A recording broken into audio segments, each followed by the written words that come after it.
할렐루야, 3월 30일 월요일 새벽 기도회에 나오신 하늘가족 여러분 환영합니다. 우리 사도신경 하심으로 우리의 신앙을 고백하겠습니다.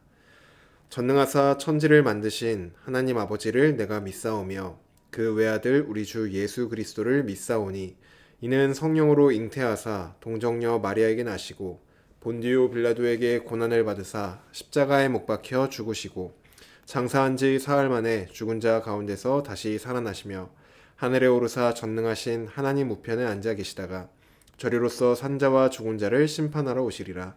성령을 믿사오며 거룩한 공예와 성도가 서로 교통하는 것과 죄를 사하여 주시는 것과 몸이 다시 사는 것과 영원히 사는 것을 믿사옵나이다.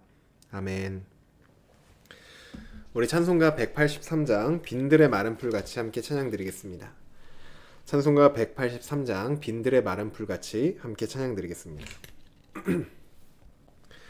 빈들의 마른 풀같이 시들은 나의 영혼 주님이 약속한 성령 간절히 기다리네.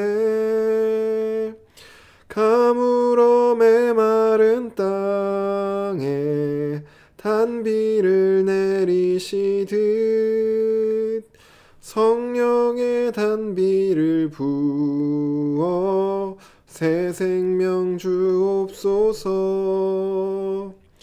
반가운 빗소리 들려 산천이 춤을 추네. 봄비로 내리는 성령 내게도 주옵소서. 가물어 메마른 땅에 단비를 내리시듯 성령의 단비를 부어 새 생명 주옵소서. 절 따라 우로를 내려 초목이 무성하니 갈급한 내 심령 위에 성령을 부으소서. 가물어 메마른 땅에 단비를 내리시듯 성령의 단비를 부어 새 생명 주옵소서. 참되신 사랑의 언약 어길 수 있사오랴. 오늘의 흡족한 은혜 주실 줄 믿습니다. 가물어 메마른 땅에 단비를 내리시듯 성령의 단비를 부어 새 생명 주옵소서. 아멘. 오늘 우리에게 주신 하나님 말씀 요한복음 18장입니다. 요한복음 18장 12절부터 27절까지 말씀입니다. 요한복음 18장 12절에서 27절 말씀입니다. 제가 가지고 있는 성경으로는 신약성경 179쪽에 있습니다. 요한복음 18장 12절에서 27절까지 말씀입니다. 다 찾으신 줄로 알고 오늘 아침 우리에게 주신 말씀 함께 합독하도록 하겠습니다. 12절입니다. 이에 군대와 천부장과 유대인의 아랫사람들이 예수를 잡아 결박하여 먼저 안나스에게로 끌고 가니 안나스는 그 해의 대제사장인 가야바의 장인이라. 가야바는 유대인들에게 한 사람이 백성을 위하여 죽는 것이 유익하다고 권고하던 자러라. 시몬 베드로와 또 다른 제자 한 사람이 예수를 따르니 이 제자는 대제사장과 아는 사람이라. 예수와 함께 대제사장의 집들에 들어가고 베드로는 문 밖에 서 있는지라. 대제사장을 아는 그 다른 제자가 나가서 문 지키는 여자에게 말하여 베드로를 데리고 들어오니 문 지키는 여종이 베드로에게 말하되 너도 이 사람의 제자 중 하나가 아니냐 하니 그가 말하되 나는 아니라 하고 그때가 추운 고로 종과 아랫사람들이 불을 피우고 서서 쬐니 베드로도 함께 서서 쬐더라. 대제사장이 예수에게 그의 제자들과 그의 교훈에 대하여 물으니 예수께서 대답하시되 내가 드러내 놓고 세상에 말하였노라. 모든 유대인들이 모이는 회당과 성전에서 항상 가르쳤고 은밀하게는 아무것도 말하지 아니하였거늘 어찌하여 내게 묻느냐. 내가 무슨 말을 하였는지 들은 자에게 물어보라. 그들이 내가 하던 말을 아느니라. 이 말씀을 하심에 곁에 섰던 아랫사람 하나가 손으로 예수를 쳐 이르되 네가 대제사장에게 이같이 대답하느냐 하니 예수께서 대답하시되 내가 말을 잘못하였으면 그 잘못한 것을 증언하라. 바른 말을 하였으면 네가 어찌하여 나를 치느냐 하시더라. 안나스가 예수를 결박한 그대로 대제사장 가야바에게 보내니라. 시몬 베드로가 서서 불을 쬐더니 사람들이 묻되 너도 그 제자 중 하나가 아니냐. 베드로가 부인하여 이르되 나는 아니라 하니 대제사장의 중 하나는 베드로에게 귀를 잘린 사람의 친척이라. 이르되 네가 그 사람과 함께 동산에 있는 것을 내가 보지 아니하였느냐. 이에 베드로가 또 부인하니 곧 닭이 울더라. 아멘. 기도드리겠습니다. 사랑의 하나님, 오늘도 주님 앞에 나와 하나님을 예배하고 또 주님과 함께 할 수 있는 이 시간이 우리에게 주어졌다는 그 사실이 너무나도 감사드리며 우리에게 기쁨이 됩니다. 오늘도 우리 인생 가운데 주님께서 하실 일을 기대하며 또 기쁨으로 주님께 나아가오니 주님 우리의 예배를 받아 주시옵소서. 또한 오늘 우리에게 주실 주님의 그 말씀을 사모함으로 나아갑니다. 하나님 우리에게 말씀하여 주시고 주님의 말씀을 통하여서 우리의 삶을 되돌아보고 또 우리가 살아가야 할 삶을 바라보게 하여 주시옵소서. 오직 주님의 말씀 앞에 다스림을 받으며 그 말씀 앞에 순종함으로 주님 앞에 우리의 순종의 예배를 올려드립니다. 주님만 받아주시고 주님만 영광받아 주시옵소서. 감사드리며 예수님의 이름으로 기도드립니다. 아멘. 할렐루야. 오늘 우리 함께 읽은 요한복음 18장 12절에서 27절 말씀으로 하나님 말씀 함께 나누고자 합니다. 네, 사람은 누구나 위기의 순간에 본 모습이 드러납니다. 상황이 괜찮을 때는 신앙생활도 잘 하는 것 같고 또 믿음도 좋은 것 같지만 무언가 다급한 일이 생기거나 어떤 위기의 순간, 선택의 순간이 찾아오면은 그 사람의 진짜가 드러나게 됩니다. 오늘 본문이 바로 그런 상황입니다. 예수님이 잡혀가시고 십자가를 향하여 가는 그 긴박한 순간 속에서 서로 다른 반응을 하는 두 사람이 등장을 합니다. 한 사람은 예수님의 수제자였던 베드로였고 또 다른 한 사람은 바로 예수님이었습니다. 오늘 본문은 이 두 사람의 모습을 좀 의도적으로 비교하기 위해서 베드로의 이야기를 하고 그 다음 예수님의 이야기, 다시 베드로의 이야기, 이러한 구조로 이루어져 있습니다. 그리고 이 구조를 통하여서 우리가 어떤 모습으로 살아야 하는지 우리에게 말해주고 있습니다. 그래서 오늘 본문을 통하여서 우리가 살아야 할 삶을 함께 배워보고자 합니다. 먼저 베드로가 등장을 하죠. 베드로는 예수님이 안나스에게로 끌려갈 때 예수님을 뒤따라 왔습니다. 그는 다른 제자들처럼 아예 예수님을 버리고 도망치는 것이 아니라 멀리서나마 예수님을 계속 따라오고 있었던 것이죠. 이러한 그 베드로의 모습을 보면은 그래도 수제자답습니다. 그런데 그런 그에게 위기가 찾아오는데 17절을 보시면 문을 지키던 여종이 베드로에게 너도 이 사람의 제자 중 하나가 아니냐라고 묻게 된 것입니다. 베드로는 이 질문에 나는 아니다 이렇게 대답을 하죠. 지금 베드로에게 너도 저 사람의 제자가 아니냐라고 물었던 사람은 대제사장도 아니었고 또 군인도 아니었습니다. 그저 여종이 베드로에게 묻고 있었습니다. 당시에 여자와 종은 정말로 천대받고 또 무시를 당하는 사람이었습니다. 그런데 여자 종이 묻는 이 물음 앞에 베드로는 두려워하며 나는 예수님의 제자가 아닙니다 라고 대답을 하는 것입니다. 다른 사람들이 다 예수님을 떠나도 나만큼은 주님을 떠나지 않겠습니다 라고 말했던 이 베드로가 왜 여종의 물음에 이렇게 무너지게 된 것일까요? 앞서 말씀드린 것처럼 베드로는 두려웠기 때문입니다. 주변에 있었던 사람들의 시선이 두려웠고 혹시 나도 예수님처럼 잡혀가지 않을까 그 손해와 불이익이 두려웠던 것입니다. 겉으로 볼 때는 누구보다 뜨거워 보였던 베드로였지만 사실 이 순간에 그의 마음속에는 하나님보다 사람들이 더 크게 보였던 것이죠. 사람들이 나를 어떻게 볼까? 혹시 내가 이로 인해서 손해를 보진 않을까? 내가 잡혀가진 않을까? 이런 것들이 더 두려웠던 것입니다. 그래서 예수님을 따라오기는 했지만 예수님을 부인하였습니다. 이것이 지금 베드로의 상태였습니다. 우리도 이처럼 우리의 상황이 괜찮을 때는 베드로처럼 당당히 내가 어떤 일이 일어나도 주님을 따르겠습니다 라고 고백을 하고 찬양도 하고 그렇게 결단도 합니다. 하지만 우리 마음에 어떤 급한 일이 찾아왔을 때, 두려운 일이 찾아왔을 때 우리의 고백을 유지하는 것이 결코 쉬운 일이 아니라는 것을 잘 알고 있을 겁니다. 우리에게 어떤 문제가 찾아와도 우리가 괜찮았을 때 했던 고백처럼 내가 손해를 보더라도 또 다른 사람들의 시선이 느껴지더라도 하나님을 선택해야 하는 그 상황 속에서 베드로처럼 주저할 때가 있는 것입니다. 왜냐? 그 순간엔 하나님보다 다른 것들이 우리에게 더 커 보이기 때문이죠. 베드로는 여종의 질문에 무너졌습니다. 그렇다면 훨씬 더 위험한 자리에서 대제사장의 질문 앞에서 예수님은 그럼 어떻게 반응하였을까?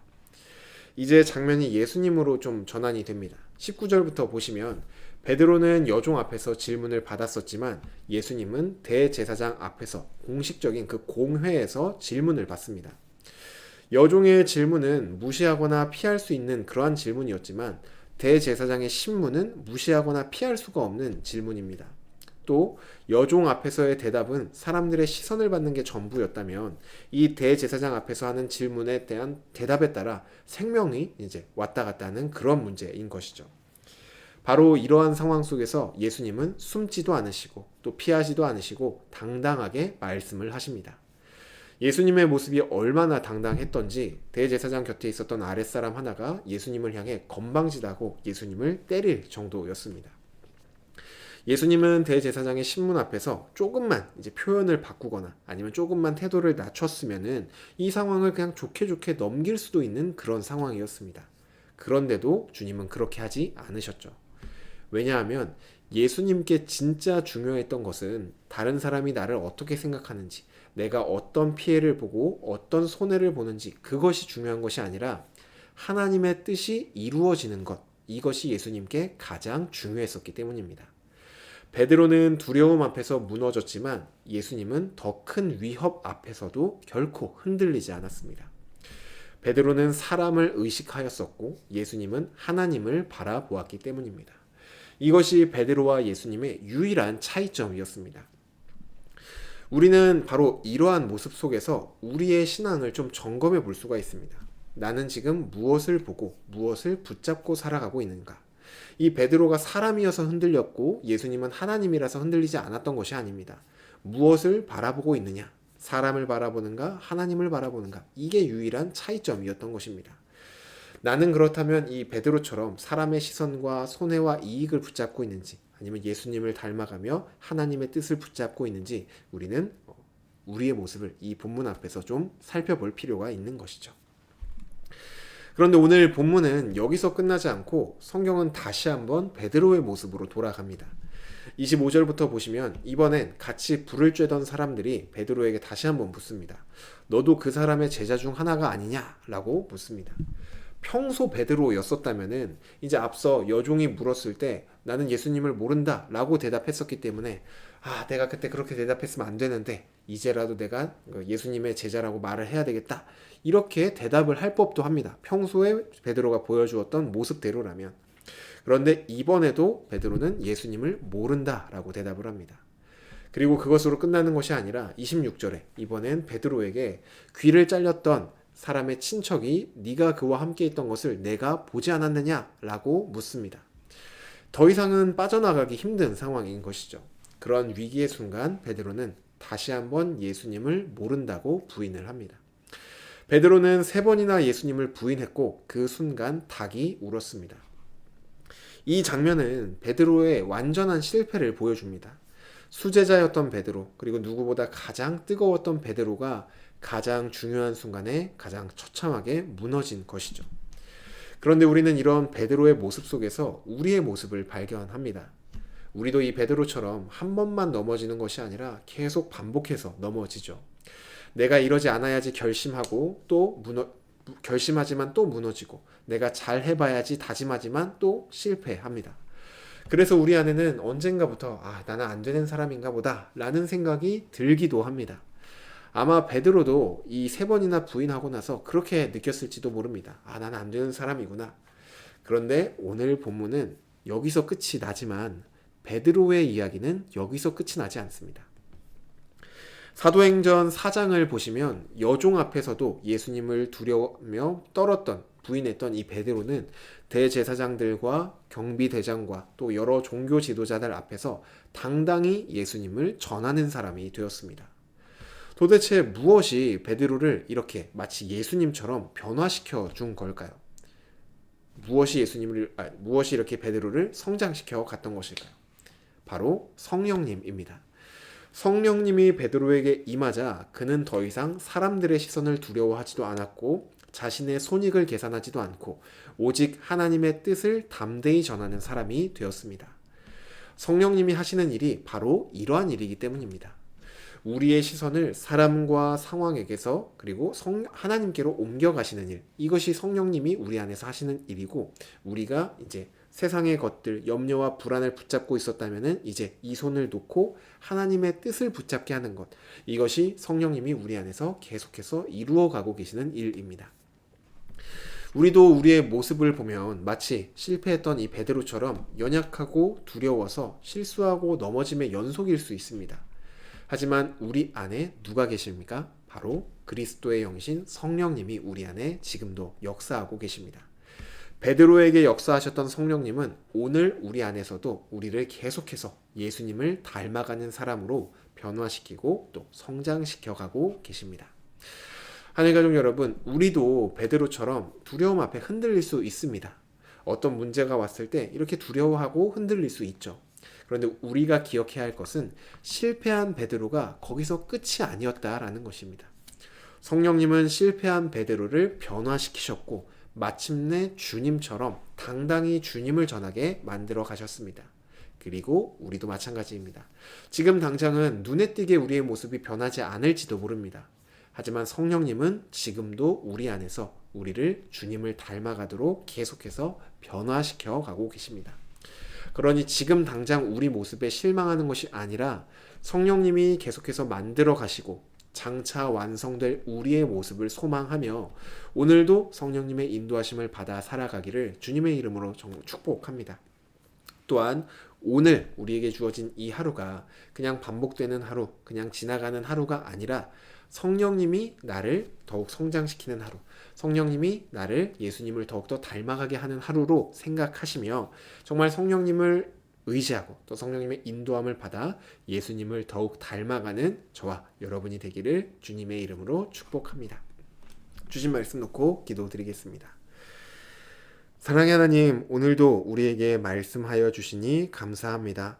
하나님, 우리의 마음은 언제나 주님처럼 하나님의 뜻을 가장 우선 순위에 두고 하나님의 뜻을 위해서라면 이 세상에서 손익을 계산하지 않고 정말로 주님의 말씀에만 순종하는 그러한 자가 되기를 원합니다.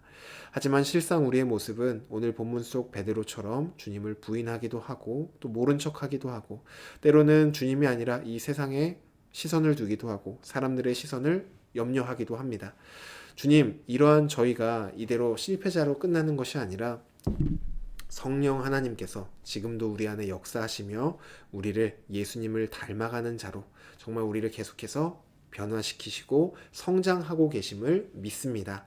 그러니 오늘 나의 이 연약함에 엎드려지고 무너지는 것이 아니라 지금도 우리 안에서 역사하시고 장차 우리를 더욱더 주님을 닮아가게 만드실 성령님을 의지하며 오늘 하루도 주님을 더욱더 닮아가는 우리 모두가 되게 하여 주시옵소서. 그리하여 우리 서일 공동체가 정말로 그리스도를 닮아 그리스도의 향기를 내뿜는 그러한 향기로운 공동체가 될 수 있도록 주님 은혜를 허락하여 주시옵소서. 감사드리며 예수님의 이름으로 기도드립니다. 아멘. 네, 오늘 예배를 마쳤습니다. 오늘 주신 말씀 생각해 보시면서 성령님의 인도하심을 받아 오늘도 내가 그리스도를 더욱더 닮아가야지 라고 결단하고 또 그러한 닮아가는 그러한 하루가 되시기를 간절히 소망합니다.